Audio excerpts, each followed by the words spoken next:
Waukesha, Wisconsin are giving an update on the tragic incident that unfolded at a Christmas parade there last night. A red SUV drove into a crowd, killing at least 5 people and leaving more than 40 injured. Police currently have a person of interest in custody. The chief there, Dan Thompson, I believe, speaking now. At 4:39 p.m. on Sunday, November 21st, 2021, a lone subject intentionally drove his maroon SUV through barricades into a crowd of people that was celebrating the Waukesha Christmas parade, which resulted in killing 5 individuals and injuring 48 additional individuals. I just received information that 2 of the 48 are children and they're in critical condition. We have information that the suspect prior to the incident was involved in a domestic disturbance, which was just minutes prior, and the suspect left that scene just prior to our arrival to that domestic disturbance. When the suspect was driving through into the crowd, one officer did discharge his firearm and fired shots at the suspect to stop the threat, but due to the amount of people, had to stop and did not fire any other additional shots. The officer is on administrative leave as part of the department protocol. No one was injured as a result of the officer firing his discharging his firearm. The subject was taken into custody a short distance from the scene, and we are confident he acted alone. There is no evidence that this is a terrorist incident. Due to the wind yesterday, there was a power outage downtown Waukesha to further complicate our emergency response. I want to identify the victims that we know of at this time. And I say this with great sorrow. Virginia Sorensen, 79-year-old female. Leanna Owens, 71-year-old female. Tamara Durand, 52-year-old female. Jane Kulich, 52-year-old female. Wilhelm Hospital, 81-year-old male. The suspect involved in this tragic incident is identified as Daryl E. Brooks, male, 39 years of age, who is a resident of the city of Milwaukee. At this time, the Waukesha Police Department is referring 5 counts of first-degree intentional homicide with additional charges based on the investigation, but those will come in time. There are many roads in downtown area were closed as investigators worked through the crime scene. Those roads have since been opened. I'll say this, minutes after the incident occurred, I responded to the scene, and what I saw out of chaos and tragedy was heroes. First responders and the community coming together and working together on triaging victims, the fire department working in partnership with the fire department, getting these victims to the hospital. Fire department transported multiple victims. Chief Howard will talk about that. Officers picked up victims and put them in a squad and rushed them to the hospital, and citizens also picked up victims and rushed them to the hospital. There's also off-duty law enforcement, fire, and EMS personnel that were attending this event who immediately got involved and took part in saving lives. I want to thank our community partners.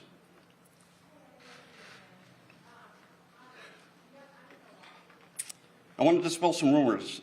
There's no pursuit that led up to this incident. This is not a terrorist event. I want to thank our first responder partners. It is a long list, and I apologize, we apologize if I forgot anyone.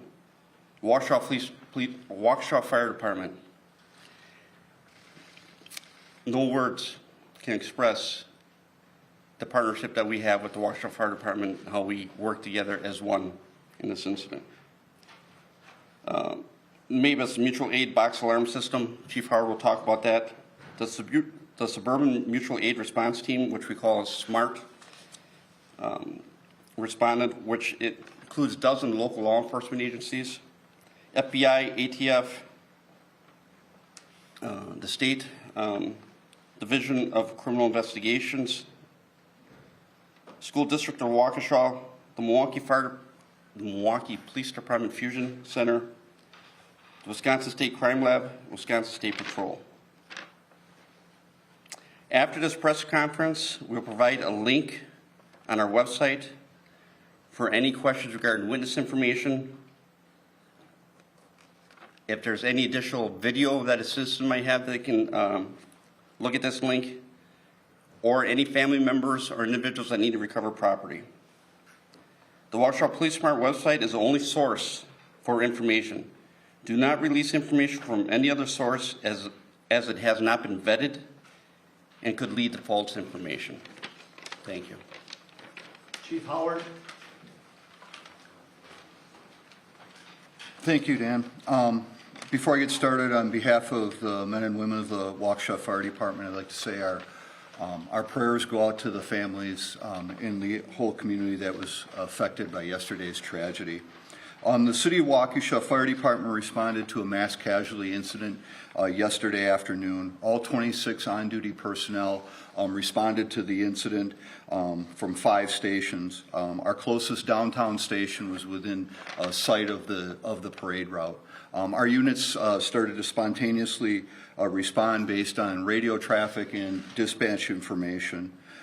We immediately activated our mass casualty protocol and utilized the MABIS, which is our mutual aid system, box alarm system, to the second level to provide us with additional resources to treat the victims. We received resources from 12 area fire departments. We were also aided greatly by off-duty firefighters and EMS personnel, medical personnel, and just civilian bystanders. They greatly assisted us with our initial treatment and triage of patients. Patients were transported to 6 area hospitals with fire department EMS transporting 22 patients. Law enforcement personnel, bystanders also transported additional personnel or additional victims to the hospital. At this time, we believe that 48 people were treated at local hospitals, although this number might increase based on information being gathered. Like Chief Thompson, I also had an opportunity, did respond to the incident. I got there just a little bit after the chief did, and based on my observations, very, very overwhelmed by the response of the community to this tragedy. People banded together to do the best they could to deal with this incident. Last night, going out and visiting the fire stations and the people that responded, overwhelmingly, our personnel expressed their sincere thanks for everyone who stepped up and assisted with the treatment of the citizens that were injured. Again, our hearts go out to the families and the victims of this senseless tragedy, and we appreciate all the assistance and support that's been offered to the City of Waukesha Fire Department. Mayor Sean Riley. Thank you. Last night we experienced a senseless tragedy. Many of us were participants in the parade and witnessed these horrific actions. We are all trying to process what we experienced. Our police, firefighters, partners, and so many others sprang into action immediately last night to help the people that were injured. For those of you who do not live in Waukesha, you need to know that Waukesha is a community that helps their neighbors. Waukesha is a community that takes pride in its identity and has a wonderful spirit. Waukesha looks after each other. Waukesha enjoys its celebrations, and the entire community joins in those celebrations. We are a close community. Waukesha is a community where many of its residents have lived for generations. Waukesha is also the type of community where new residents tell their friends to move here because it is so special. Waukesha has held what can be described as a Norman Rockwell type of Christmas parade for almost 6 decades. Last night, our wonderful Waukesha parade became the scene of a horrific tragedy. Last night, that parade became a nightmare. Last night, many were severely injured. Last night, lives were lost during the middle of what should have been a celebration. Last night, many were severely injured, lost their lives, and all who were there were traumatized. We experienced a horrific tragedy. We have so much healing that needs to occur. Waukesha, though, will not be defined by the horrific events of last night. We are a community that will come together. We will help those who experience the loss of a loved one or were injured. We will work together to bring healing. The healing needs to begin now. With that in mind, I share the following. Our prayer vigil will be held tonight at 5 p.m. at Cutler Park. The Waukesha Public Library, which is immediately adjacent to it, will be closing at 4 p.m. so the public can utilize that parking lot. The downtown South Street parking ramp, which is also immediately near it, will also be open for free parking. We know that members of the community want to help out and help the victims. The Waukesha County Community Foundation and United Way of Greater Milwaukee and Waukesha County have joined together to create the United for Waukesha Community Fund. This fund will support the needs of the families impacted, and there will be a website on our page that will tell you how to access that fund. Many people witnessed traumatic events last evening. If you need to talk to someone, you can call or text 800-985-5990 to be connected to a trained caring counselor, and they are available 24/7. That number will also be on our website. Please only call 911 for true emergencies. There will be a resource center set up at Carroll University for all victims from 2 to 6 p.m. Tuesday and 9 a.m. to 1 p.m. on Wednesday. That information will be placed upon our website. The District Attorney Victim Assistance Program is also available to provide assistance, and an email for that service will be shared on social media. Our community needs to heal from physical injury and emotional trauma and what was taken from us by this senseless act. What we do today and the days ahead is what will define us as a city, and I know we will come together and help Waukesha heal. Thank you. Dr. Jim Siebert. Good afternoon, everyone. I'm deeply saddened by yesterday's events and the tremendous impact they are having on both our school community and the larger Waukesha community. I want to begin by thanking our partners at the city and the police and fire departments for their leadership and partnership. We are focused on our kids, our staff, and our families, and making resources available to them. We stand with our community and are one of the resources for support as we navigate this tragic event. The School District of Waukesha is providing internal assistance as well as resources outside of the district to support kids, staff, and families. Should families need guidance on how to address trauma with your children, please do not hesitate to reach out to the student services staff at your child's school. We are actively dispatching additional support to our schools for staff and students. Your school administration and student services team can connect you with our crisis counseling staff in a very timely manner. School psychologists, social workers, school counselors, and community mental health providers are available and trained to support children and families in crisis today and into the future. I also want to thank our surrounding school districts, Waukesha County, our local healthcare partners, the Department of Public Instruction, and the Governor's Office for their support of the School District of Waukesha during this time. We also provided meals today from noon to 1 p.m. across the district, and we will do the same tomorrow at the following sites via their main entrance: Butler, Horning, and Les Paul Middle Schools, as well as North, South, and West High Schools. We're listening to officials in Waukesha, Wisconsin, with the latest after that deadly crash, a vehicle plowing through a crowd that had gathered for a parade in that community yesterday. And you can hear in the voices of the officials, still the community deeply in shock, but officials there doing their best to rise to the moment, to tend to those who have suffered loss or injury. And what we have learned now, the dead, 5 people dead, they range in age from 52 to 81, 4 of them women. We also learned the number of injured now at 48. 2 of them are children listed in critical condition. The other major piece of news coming out of this news conference is the suspect, Mr. Darrell Brooks. And officials say he will be charged with counts of homicide there. We'll learn more about that a bit later. I want to go to Tom Yamas now, NBC senior national correspondent, co-anchor, or anchor of Top Story. He's in Waukesha right now for us. What have we learned, Tom, about the motive? We heard that there had been some kind of a domestic disturbance that Mr. Brooks was a part of. Do we know how he got from there onto this parade route?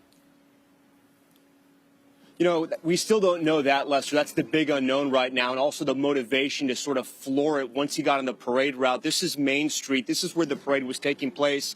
And where we are right now, where we're coming to you live, this was one of the impact points. The extreme dance team, that youth dance troupe was out here. Somebody's racing by now. That youth dance troupe was right here when the car came rushing by. It was actually headed in this direction. An owner of a bakery over here said it was so chaotic. There were children just all over the street. Parents were screaming. And then when the officer opened fire, it led to a theory out here that there was an active shooter, which wasn't the case. But everyone was scrambling for help. People ran into the storefronts and sheltered in place while they tried to figure out what was going on. Other parents simply picked up their children and ran to the closest hospital. We did learn that 5 people have died so far, and as you mentioned, 2 children are in surgery right now, and the entire community is praying for them. But from what we understand about the suspect right now, the man you mentioned, Darrell Brooks, from what we understand, he had gotten an insufficiently low bond, so he had been incarcerated. He was able to bond out on what some are calling, especially the district attorney here in Milwaukee, an insufficient bond. He was able to get out, so that might have been part of the motive in why he was running, because he had that domestic violence incident, and he had a prior one before that. That was one of the reasons why he was locked up. Interestingly enough, he had used his car as a weapon before. He had run over a woman he shares a child with at a gas station. So this man, from his history, his criminal history, was incredibly violent, but now he is behind bars and more charges are on the way, Lester. All right, Tom, thank you. Let me bring in retired Seattle Police Chief and NBC News law enforcement analyst Carmen Best. Carmen, thank you for being with us. As we heard in Tom's report, and I apologize, we're apparently going to Cedric Alexander, who's a former director of public safety in DeKalb County. Apologize for that, but let me put the same question to you. We understand that an officer did discharge their weapon in an effort to stop this car. How difficult is that in an environment where you have so many people around? Well, certainly any time that you fire a weapon, you always have to be aware of your backdrop. In this particular case where you had a speeding vehicle that was clearly causing death and mayhem in front of witnesses that everyone could see. And the officer clearly must have felt he had an opportunity to fire rounds without any innocent persons being in his line of fire. But I can only imagine, too, that firing had to stop immediately, merely because that was still a moving vehicle and you still had people there on the scene. So usually your training will assess that you don't shoot at moving vehicles. But in the case, in an extreme case such as this is entirely different, and the justification of it based on what we know was well within his right.